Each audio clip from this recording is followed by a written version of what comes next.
राम राम। तो दोस्तों, आज हम इस विषय पे चर्चा करने वाले हैं, श्रीमद् भागवत का जो महात्मा है, अजामिल की कथा। अजामिल की कथा बहुत प्रसिद्ध है, जो श्रीमद् भागवत में शुरुआत में सुनाई जाती है महात्मा के रूप में। तो उसमें नाम महिमा का वर्णन किया गया है कि नाम से कैसे बहुत ही सरल तरीके से इस भव सागर से पार उतरा जा सकता है, चाहे किसी के कितने भी बुरे कर्म क्यों ना हो। तो अजामिल एक ब्राह्मण परिवार में जन्म हुआ था उनका। तो एक सज्जन व्यक्ति थे अजामिल। वो वेद पाठ करते थे, संध्या वंदन करते थे, भगवान का नाम जप करते थे और काफ़ी सदाचारी थे। अपने माता पिता की सेवा करते थे, आज्ञाकारी थे। उनमें बस एक ही दोष था, अभिमान का। और जो अभिमान होता है, परमात्मा को ये बिल्कुल भी पसंद नहीं है। परमात्मा बाकी सब चीज़ें तो क्षमा कर देता है, अभिमान को कभी क्षमा नहीं करता। ये जो काल शक्ति है, काल शक्ति अभिमान को नष्ट कर देती है। तो जिस भी व्यक्ति के अंदर जो भी अभिमान होता है, कोई सुंदर है उसे सुंदरता का अभिमान है, कोई बलवान है उसे बल का अभिमान है, कोई विद्वान है उसे बुद्धि का अभिमान है। तो परमात्मा हर एक व्यक्ति के जीवन काल में कभी ना कभी कोई ऐसा क्षण जरूर लेके आता है जिससे कि उसके भीतर का अहंकार चूर चूर हो जाता है। ये आपने खुद भी अनुभव किया होगा अपने खुद के जीवन में। आपने खुद ऐसे सिचुएशंस देखी होंगी, ऐसे दृश्य देखे होंगे कि जिसमें किसी अहंकारी व्यक्ति का अहंकार चकनाचूर हो गया। तो इस सब के पीछे भगवान का ही हाथ होता है। भगवान की शक्ति ही सर्वोपरि है, इसलिए अहंकार तो बिल्कुल भी करना नहीं चाहिए। और अहंकार हमेशा गुणों का होता है। हमारे पास अगर कोई भी गुण है तो हमें अहंकार आ ही जाता है। तो हमें कोशिश करनी चाहिए कि अगर हमारे पास कोई भी गुण है तो हम ये सोचें कि ये तो परमात्मा की बख्शिश है, परमात्मा की देन है, इसमें मेरा क्या है। ना मैं प्राणों पर अधिकार है, ना दिल की धड़कन पे अधिकार है, ना श्वासों पे अधिकार है। जब ये इन सब पे मेरा अधिकार नहीं है, तो ये गुण हैं उन पे भी मेरा अधिकार नहीं है, उन पे अधिकार परमात्मा का ही है। इससे अहंकार से बचा जा सकता है। लेकिन अजामिल जो था वो कुसंग में पड़ गया। एक अभिमान, दूसरा कुसंग। तो एक वैश्या को घर ले आया, अपनी पत्नी को निकाल दिया, माता पिता को निकाल दिया, परस्त्री गमन करने लगा, चोरी करने लगा, डाके मारने लगा, तो मदिरा पान करने लगा, मांस खाने लगा, जो भी बुराइयां होती हैं सब करने लगा, क्योंकि कुछ संग में पड़ गया था। एक तो संगत का बहुत असर होता है। हमारे बच्चे भी हैं, तो हमें ये कोशिश करनी चाहिए कि वो सत्संग में पढ़ें, कुसंग में ना पढ़ें। कुसंग में पढ़ के वो ऐसे काम करने लग जाएंगे जो काम उनके विनाश का कारण बन सकते हैं। इंग्लिश में भी कहावत है, better alone than a bad company. बुरी संगत से अकेले अच्छे। इसलिए संगत का बहुत ध्यान रखना चाहिए, अपनी संगत का भी, अपने बच्चों की संगत का भी, कि वो कुसंग में ना पड़े, ना ही हम पड़े, चाहे अकेले रह जाएं, कुसंग से बचना चाहिए। तो फिर क्या हुआ कि उसके 5-6 संतानें हुई। एक बार ऐसे ही भ्रमण करते करते संतजन उस नगर में पहुंच गए। तो उन्होंने बच्चों से पूछा कि यहाँ किसी सदाचारी ब्राह्मण का घर है। तो जैसे बच्चे शरारती होते हैं, तो शरारती बच्चों ने बोल दिया, हाँ, सबसे सदाचारी ब्राह्मण तो ये अजामिल है। तो अजामिल के घर भेज दिया।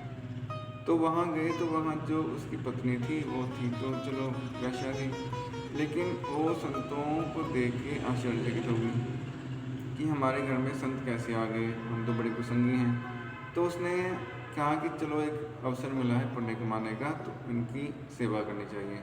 तो उसने बड़ी श्रद्धा से उनको भोजन करवाया। फिर अजामिल अचानक से आ गया। जब अजामिल आया, उसने देखा साधुओं को, देख के भड़क गया कि ये यहाँ कैसे आ गए। तो उसने उनको बोला कि अब आप चले जाओ। तो साधुओं ने कहा कि जैसे हमारा एक नियम है कि जिस घर में हम भोजन करते हैं उससे हम दक्षिणा लिए बगैर नहीं जाते। अजामिल ने कहा, मैं आपको गाली नहीं दे रहा, आपको धक्के मार के बाहर नहीं निकाल रहा, यही मेरी तरफ से दक्षिणा है। ये सुन के और उसकी बातें सुन के साधु जन समझ गए कि ये तो किसी पापी दुष्ट का घर है। पर साधुओं का जो मन है काफ़ी निर्मल होता है। संत हृदय नवनीत समाना, तुलसीदास जी कहते हैं। तो उन्होंने अपने निर्मल मन से ये सोचा कि अब हम यहाँ आए ही हैं तो इसका क्यों ना उद्धार कर दें। तो उन्होंने कहा कि छोटा बालक है, इसका नामकरण तो नहीं हुआ लगता है। अजामिल ने कहा नहीं हुआ। उन्होंने कहा तो बस इसका नाम तुम नारायण रख लो, यही हमारी दक्षिणा है, ऐसा वचन दे दो, हम चले जाएंगे। उसने कह दिया चलो सस्ते में छूट रहे हैं, नाम ही तो रखना है, रख दिया। नारायण सबसे छोटे बच्चे का नाम रख दिया। साधु जन तो चले गए। अब छोटे बच्चे से लगाव होता है ये सबका। तो जब कुछ खाना खाओ आओ नारायण, पीना हो आओ नारायण, सोना हो आओ नारायण, नारायण नारायण। नारायण तो परमात्मा का पवित्र नाम है, 4 अक्षरों का बड़ा प्यारा नाम है। तो जब नारायण नारायण उसके मुख से अनायासी जप होने लगा, तब काफ़ी उम्र उसकी हो चुकी थी। एक बार वो सो रहा था तो यमदूत प्रकट हो गए, उसका जीवन का समय समाप्त हो गया। तो वो मृत्यु यमदूतों को सामने देख के वो नारायण नारायण चिल्लाने लगा, अपने बेटे को पुकारने लगा, क्योंकि बेटे से उसकी ममता बहुत थी। तो नारायण नारायण कहने लगा तो अचानक से विष्णु जी के पार्षद प्रकट हो गए। तो पार्षदों की वेशभूषा बड़ी सुंदर थी। नारायण जी विष्णु जी जैसे ही लगते थे बिल्कुल, और शक्ति संपन्न भी थे। तो उन्होंने यमदूतों को रोक लिया। यमदूत लेके जाने लगे ज़बरदस्ती, और उन्होंने यमदूतों की पिटाई भी कर दी। यमदूतों ने कहा आप इतने ताकतवर हैं, इतने सुंदर हैं, आप कौन हैं और हमें क्यों रोकते हैं? हम तो यमदूत हैं, हम तो धर्मराज जी के हुक्म से इस पापी को लेने आए हैं नरक में जाने के लिए। लेकिन उस विष्णु दूतों ने कहा कि तुमको धर्म का ज्ञान नहीं है। तो धर्म की परिभाषा जो धर्मराज जी के दूत थे उन्होंने बता दी, और पूरी शास्त्रोक्त परिभाषा बताई जैसा शास्त्रों में लिखा है। लेकिन क्या हुआ कि विष्णु जी के दूतों ने कहा कि तुमने जो परिभाषा बताई है वो शास्त्रोक्त है, लेकिन वो धर्म युक्त नहीं है। धर्म तो ये बताता है कि हर व्यक्ति का कल्याण होना चाहिए। जो सजा भी है वो व्यक्ति को सुधारने के लिए दी जाती है। तो इसने तो नारायण का नाम जपा है, तो इसको नरक में कैसे जाने दे सकते हैं? तो यमदूतों ने कहा नारायण तो इसने भगवान का नहीं अपने बेटे का नाम पुकारा था, और वैसे भी पुकारता था। तो विष्णु दूतों ने कहा कि देखो भाई, नारायण नाम पहले इसके बेटे का था या विष्णु दूतों का या विष्णु जी का था? तो विष्णु जी के दूतों के कहने पर यमदूतों ने सोचा हाँ, नारायण नाम पहले तो नारायण जी का ही है, विष्णु जी का ही है, इसका तो भी हुआ है। तो उन्होंने कहा ये अधिकार नारायण नाम पे पहले भगवान का ही था, तो भगवान का ही है, उनकी शक्ति उनके नाम में विद्यमान है। नाम और नामी दोनों एक ही हैं। अगर हम किसी का भी नाम जपते हैं, अल्लाह, वाहेगुरु, ओम नमः शिवाय, गॉड, जो सारे नाम हैं भगवान के, उनमें भगवान की शक्ति विद्यमान है। तो जो भी जिस धर्म को मानता है, जो भी नाम ले प्यार से ले, तो परमात्मा ज़रूर प्रकट होते हैं, और वो ज़रूर देखते हैं कि हाँ मेरा भक्त मेरा नाम प्यार से पुकार रहा है। फिर क्या हुआ? तो उन्होंने कहा कि इसको तुम नहीं लेके जा सकते। तो यमदूत चले गए छोड़ के अजामिल को। अजामिल सब कुछ देख रहा था।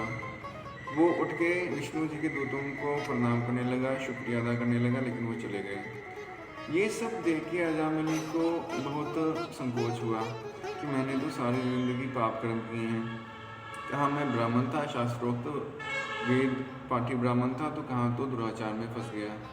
तो उसने सब कुछ तभी त्याग दिया। 80 साल की उम्र हो गई थी, वृद्ध हो चुका था। लेकिन जब जागो तभी सवेरा। तो सब कुछ त्याग के वो गंगा किनारे जाके परमात्मा का स्मरण करने लगा। उसने सोचा कि अगर बिना श्रद्धा के परमात्मा का नाम जपने से इतना फ़ायदा हुआ कि मैं नरक जाने से बच गया, तो श्रद्धा से मैं जपूँगा फिर तो क्या ही कहना, मुझे परमात्मा की परम पद की प्राप्ति हो जाएगी। तो उसने गंगा किनारे जाके प्रेम से जपना शुरू कर दिया। तो समय आने पर उसकी मुक्ति हुई। विष्णु दूत उसे लेने आए और वो वैकुंठ का भागी बना। और बाद में जो यमदूत थे वो यमराज जी के पास वापस गए।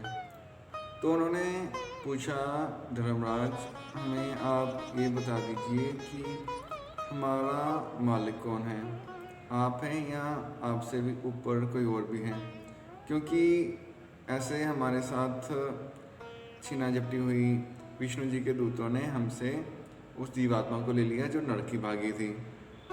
तो सारी घटना सुनाई उन्होंने। तो सारी घटना सुनने के बाद पहले तो धर्मराज जी ने उन विष्णु दूतों को मन ही मन प्रणाम किया। फिर उन्होंने अपने दूतों को समझाया कि सुनो, ये जो विष्णु के दूत होते हैं वो उन्हीं के पास जाते हैं जो परमात्मा की भक्ति करते हैं। तो परमात्मा का नाम चाहे कोई ज्ञान से ले या अज्ञान से ले, जानबूझ के ले या अनजाने में ले, तुम उनके पास नहीं जाना। हम परमात्मा के भक्तों को छू नहीं सकते। और उन्होंने परमात्मा को प्रणाम किया। ये हुई नाम की महिमा कि अनजाने में भी नाम अगर कोई जपता है तो उसका भी फल भगवान देते हैं। अनजाने में किए हुए पाप का परिणाम नहीं होता, लेकिन अनजाने में किए हुए पुण्य का परिणाम ज़रूर होता है। तो इसलिए नाम जप पूरे दिन में ज़रूर करना चाहिए, चाहे आधा घंटा ही क्यों ना करें।